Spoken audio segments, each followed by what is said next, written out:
సృష్టిలో జరిగేదంతా కాలాన్ని అనుసరించే జరుగుతుంటుంది. కాలాన్ని లేదా సమయాన్ని విస్మరించి వృధా చేసి ఎవరూ చేయగలిగింది ఏదీ ఉండదు. ఎందుకంటే కాలమే అత్యంత బలీయమైనది అని తెలియచెప్పే కథా సందర్భం ఇది. మహాభారతం శాంతిపర్వం 25వ అధ్యాయంలో ఈ విషయానికి కనిపిస్తుంది. కాలానుగుణంగా మాత్రమే మనిషి దేన్నైనా పొందుతూ ఉంటాడు. కాని కాలం వచ్చినప్పుడు బుద్ధిబలం, శాస్త్ర అధ్యయన అనుభవం లాంటివేవీ ఉపయోగపడవు. కాలం కాని కాలంగా మారి ఇబ్బందులు ఎదురుకాకుండా ఉండాలంటే దైవస్వరూపమైన కాలాన్ని జాగ్రత్తగా సద్వినియోగం చేసుకోవాల్సిందే. ఎందుకంటే కాని కాలంలో సాధించగలిగేది ఏదీ ఉండదు. ఒక్కొక్కసారి మూర్ఖుడు కూడా కొన్ని ప్రయోజనాలను పొందుతూ ఉంటాడు. దీనికి కారణం అతడికి కాలం కలిసిరావటమే. కార్యసిద్ధి విషయంలో కాలమే సామాన్య కారణం. కలిసిరాని కాలంలో మంత్రాలు, మందులు లాంటివేవీ ఫలితాన్నివ్వవు. మందులు వాడవలసి వచ్చే విషయాన్ని కాలాన్ని వృధా చేయకుండా సకాలంలో గుర్తించగలిగినప్పుడు అసలా మందుల అవసరమే ఉండదు. కాల మహిమను చూపే ప్రకృతి కాలం కలిసొస్తే అన్నీ అవే సిద్ధిస్తాయి, వృద్ధి చెందుతాయి. కాలం మహిమను ప్రకృతి మనకు నిత్యం చూపిస్తూనే ఉంటుంది.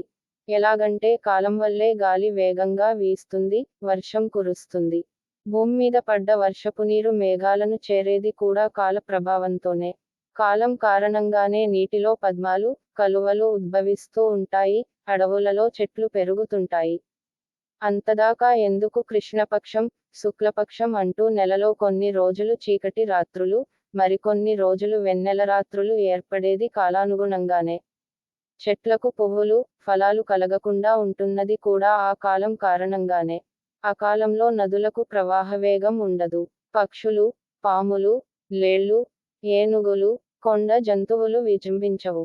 అకాలంలో స్త్రీలకు గర్భం రాకపోవడం అందరికీ తెలిసిందే. కాలం కానప్పుడు చలి, వేడి, వర్షం ఉండనే ఉండవు. కాలం చెల్లితేనే మరణం, కాలం చెల్లితేనే మరణం అయినా రాగలిగేది, జననం అయినా జరిగేది. కాలం రాకుండా శిశువుకు మాటలు రావు, యౌవనము రాదు. కాలం రాకుండా నాటిన విత్తనం మొలకెత్తటం జరగదు. ఖచ్చితమైన కాలంలోనే సూర్యుడు ఉదయించటం, అస్తమించటం జరుగుతుంటుంది. చంద్రుడు వృద్ధి పొందటం, క్షీణించటమనేవి, సముద్రుడు ఆటుపోట్లకు లోనయ్యేది కేవలం కాలప్రభావంతోనే. కాలగమనాన్ని ఆపగలిగిన శక్తి ఎవరికీ లేదు. రాజులందరూ మరణించింది కాలం తీరినందువల్లనే. ఒక్క మాటలో చెప్పాలంటే జగత్తు చైతన్యమంతా కాలం కదిలికలకు లోబడే ఉంటుంది. ఈ విషయాన్ని గమనించుకొని దైవస్వరూపమైన కాలాన్ని జాగ్రత్తగా అనుసరిస్తూ సకాలంలో పనులు ముగించుకొన్న వారికి అశాంతి ఉండదు. కాలం వృధా అయినప్పుడే జీవితాల్లో అశాంతి, అల్లకల్లోలం లాంటివన్నీ వరసపెడుతుంటాయి అని ఓ సందేశాన్ని ఈ కథా సందర్భం అందిస్తోంది.